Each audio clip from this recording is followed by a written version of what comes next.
The air crackled with the raw, untamed energy of a million greenskins. Armageddon, the jewel of the Imperium, was once again drowning in a tide of crude, brutal violence. The Second War for Armageddon, a conflict even more savage than the first, had begun. It wasn't just another planetary invasion. This was a personal vendetta, a blood feud fueled by the insatiable hunger for WAAAGH. Of Ghazghkull, the war boss who'd tasted defeat once before. This time, he wouldn't be denied. His rage, a palpable entity, simmered across the planet, a promise of unrelenting carnage that echoed through the shattered remains of human civilization. This wasn't just about conquest. It was about proving dominance, about etching his name into the very fabric of the galaxy as the ultimate Ork warlord. The Imperium's forces, hardened veterans and green recruits alike, braced for an onslaught unlike anything they'd ever seen. Ghazghkull. His name alone was enough to send shivers down the spines of even the most seasoned Imperial Guard commanders. He wasn't just a brute, he possessed a cunning, almost strategic mind hidden beneath layers of rage and sheer, unadulterated violence. He remembered the sting of defeat, the bitter taste of retreat from the First War. This time, he planned it all meticulously, orchestrating a multi-pronged attack that stretched the Imperium's defenses thin. He didn't just rely on sheer numbers, he learned from his past mistakes, employing a brutal efficiency in his advance that caught the Imperium completely off guard. His cunning was a terrifying contrast to his savage appearance, making him even more formidable. This was a war of attrition, a relentless grinding down of the human spirit. The Imperial Guard, outnumbered and outgunned, fought with the unwavering loyalty only desperation could breed. Their lines were constantly battered, their defenses constantly breached. Yet, they held, fueled by duty, by grim determination, and by the sheer terror of what a complete Ork victory would mean. Each soldier understood the stakes. Their failure meant not just death, but the utter annihilation of everything they held dear. They fought for their homes, their families, their very survival. Their grit and resilience, however, were being tested against an endless sea of green. The battlefield echoed with the screams of dying men and the triumphant roars of Orks. The Ork war machines, crude and ramshackle as they were, proved surprisingly effective. Their sheer weight of numbers, coupled with the ferocious zeal of their crews, smashed through Imperial defenses with alarming ease.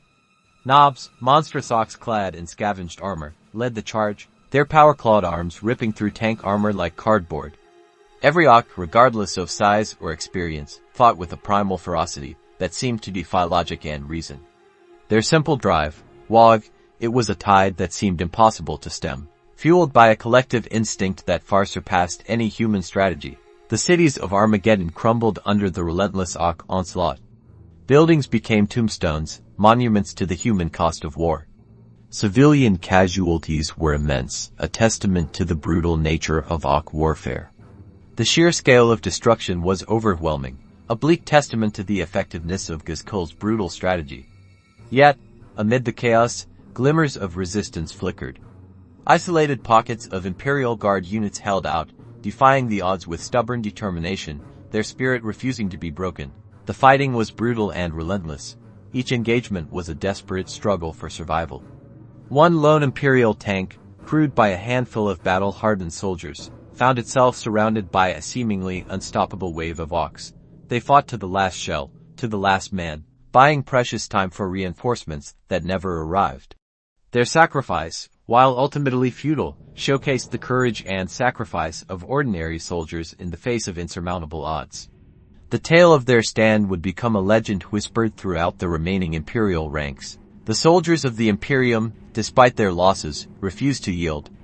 Fueled by despair and righteous fury, they fought on, refusing to surrender their world to the greenskin horde. Their courage, born from desperation and fueled by their sense of duty, inspired awe and dread in equal measure. Their will to resist, though constantly battered, remained unbroken. Each loss only strengthened their resolve. In a last desperate attempt to turn the tide, the Imperial Navy unleashed a devastating orbital bombardment. The relentless rain of fire obliterated Ork hordes, scorching the very landscape. The impact shook the very foundations of the war zone. It was a brutal but necessary measure to break the Ork advance. The sheer destructive power of the Imperium's might was laid bare. Yet, Even this devastating force couldn't completely eliminate the endless tide of green. The orbital bombardment achieved its purpose, at least momentarily. The ARC advance slowed, but it was far from defeated. The survivors regrouped, their fury further amplified by the destruction. The survivors, brutalized yet undeterred, prepared for the next stage of the conflict. The war raged on, a testament to the relentless determination of both sides. The Second War for Armageddon was far from over. The planet remained a battleground, a testament to the enduring struggle between the Imperium and the ARCs. While the immediate threat had been blunted, the underlying tensions remained, a simmering hatred that would once again erupt into a bloody conflict. This was only one chapter in a long and brutal war, a war that would define the fate of a world, and perhaps, the very fate of the Imperium itself. The war for Armageddon continued, a grim reminder of the constant threat facing humanity. The air crackles with the raw energy of a billion crude weapons. Armageddon, the jewel of the Imperium, lies broken. Not by the insidious machinations of chaos, nor the cold precision of the Necrons, but by the sheer, unadulterated, joyous violence of the ARCs. The First War for Armageddon was a brutal stalemate, a testament to the Imperium's stubborn resilience and the ARCs' unstoppable tide. But an uneasy peace, a fragile truce, was all that remained. The Greenskins, driven back but not broken, retreated into the vast, festering wounds they had inflicted upon the planet. They licked their wounds, rebuilt their crude war machines, and waited. Waited for the right moment to unleash their fury once more. They waited for a war boss, and waited for a proper WAAAGH. Ghazghkull, the war boss of all Warbosses, remained a silent threat, a looming shadow over the fragile peace. His cunning was as brutal as his strength, his ambition as vast as the ARC hordes themselves. He had observed, he had learned, and he had plotted. He understood the Imperium's weaknesses, exploited their internal conflicts, and most importantly, he had identified a chink in their armor, a vulnerability that could ignite a second, even more devastating war. He wasn't driven by some complex, strategic plan. His motivations were pure, simple, and terrifying. More DACA, more loot, more WAAGH. The signal came unexpectedly, a cunning orchestration of carefully timed attacks across multiple fronts. The Imperium, caught off guard, scrambled to react.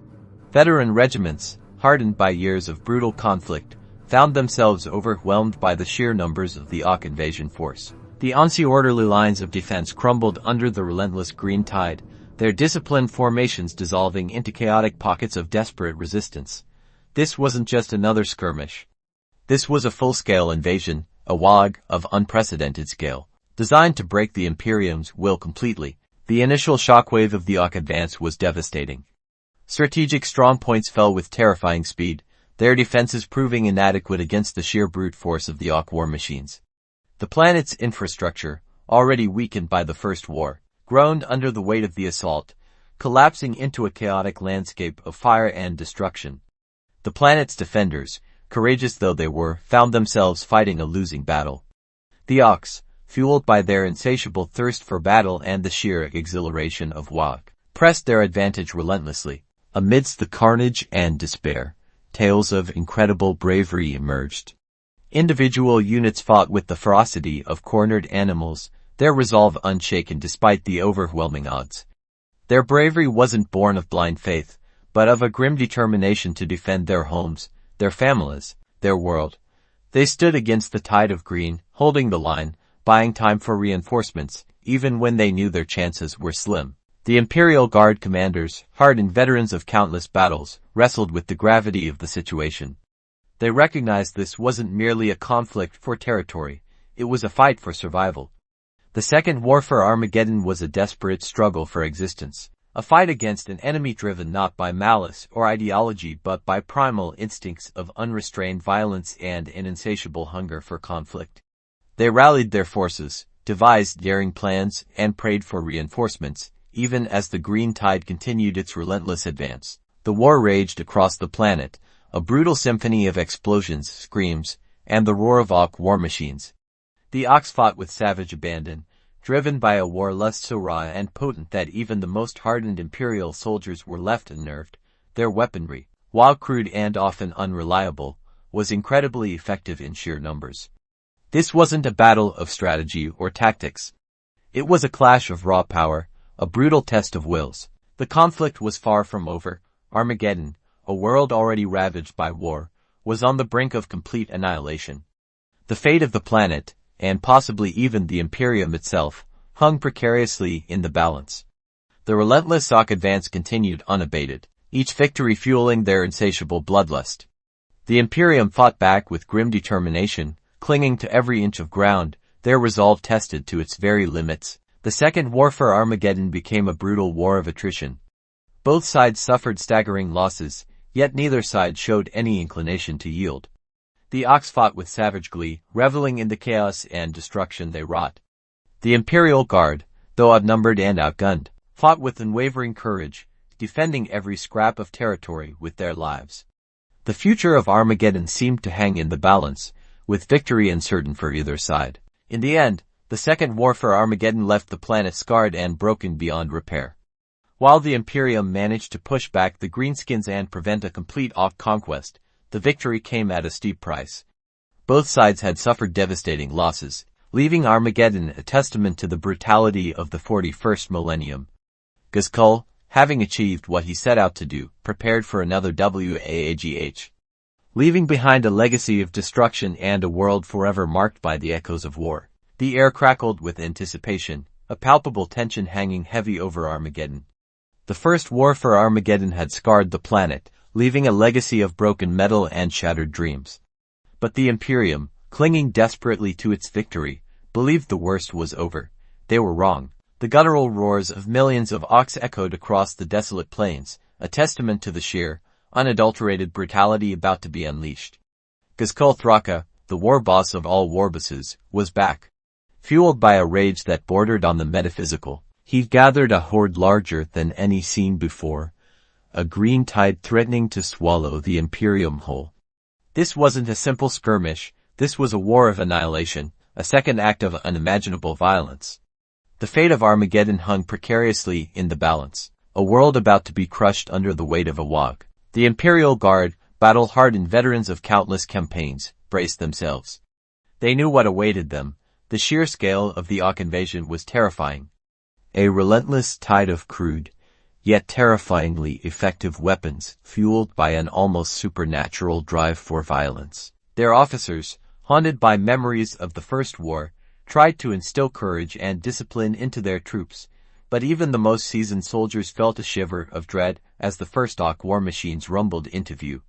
Their faith in the Emperor was tested, but it was their unwavering duty, their sworn oaths, that kept them fighting. They were the last line of defense, the shield against the green tide, and they knew that failure wasn't an option. The ARK war machine wasn't just about monstrous warbosses and colossal vehicles. It was fueled by the unbridled enthusiasm of countless individual ARKs, each one, a testament to savage strength and primal rage, fought not for glory or ideals, but for the sheer, unadulterated joy of battle. This wasn't strategy, this was instinct. A testament to unthinking, relentless aggression. They fought for the WAAGH. A collective psychic energy that propelled them forward, driven by a mindless, yet terrifyingly effective hunger for conflict. This boy, amidst a million others, exemplified the brutal power of the ARK horde. The battle erupted with the force of a supernova. The planet shook under the relentless bombardment of ARK weaponry. Imperial tanks, once symbols of unwavering might, were reduced to twisted scrap. The sounds of battle the thunder of artillery, the roar of engines, the screams of dying men created a symphony of destruction, a brutal testament to the clash of civilizations. The air filled with the stench of burnt metal, oil, and the metallic tang of blood. Armageddon was becoming a graveyard. Amidst the carnage, figures of defiance emerged. The Imperial Commissars, grim and unflinching, maintained order, pushing back the green tide with a combination of brutal efficiency and unwavering loyalty. They were the enforcers of the Emperor's will, their cold pragmatism a stark contrast to the ARK's chaotic fury. They knew that only absolute discipline could hope to stand against such overwhelming odds. The fear was real, but it was a fear they conquered through cold calculation and grim determination. The Imperial armor fought bravely, their heavy weaponry tearing through the ARK hordes, but the green tide never faltered. Each tank destroyed was replaced by a dozen more, a testament to the sheer resilience of the WAAAGH. The Imperium relied on their superior technology and tactics, but the Orks fought with an untamed ferocity that made up for their lack of refinement. This relentless pressure stretched the Imperial forces to their breaking point, testing the limits of their endurance. The casualties mounted. The cost of war, stark and brutal, was etched onto every face. Brotherhood and camaraderie were tested in the crucible of conflict. Soldiers, pushed beyond their limits, found strength in each other. Their shared suffering forging bonds of steel. The horrors they witnessed gnawed at their souls, but their duty, their unwavering belief in the Emperor, kept them fighting despite the overwhelming odds. The tide began to turn. Ghazghkull, fueled by the relentless bloodletting, pressed his advantage. The Imperium, worn down and outmatched, began to crumble. The Warbosses' victory was not merely a military triumph. It was a testament to the overwhelming power of the WAAAGH. His roar, echoing across the ravaged landscape, was a chilling symphony of victory, the sounds of a planet falling to the might of the greenskins. The second war for Armageddon ended not with a bang, but with a sickening crunch. The sound of a civilization breaking under the weight of overwhelming force. The Imperium's forces, battered and broken, retreated, leaving Armageddon under the brutal rule of Ghazghkull. The planet, once a symbol of Imperial might, was now a testament to the relentless, unstoppable power of the WAAAGH. A grim warning to the galaxy, the victory was brutal, complete, and utterly devastating. The remnants of the Imperial forces retreated, licking their wounds. The second war had ended, but the threat of the Orks remained. The Imperium knew that Ghazghkull's victory was not the end but a chilling prelude. Armageddon's fall was a dark stain on the galaxy, a constant reminder of the devastating potential of the greenskin hordes and the horrifying possibility that the WAAGH could strike again. The Emperor protects a Euro, or so they hoped,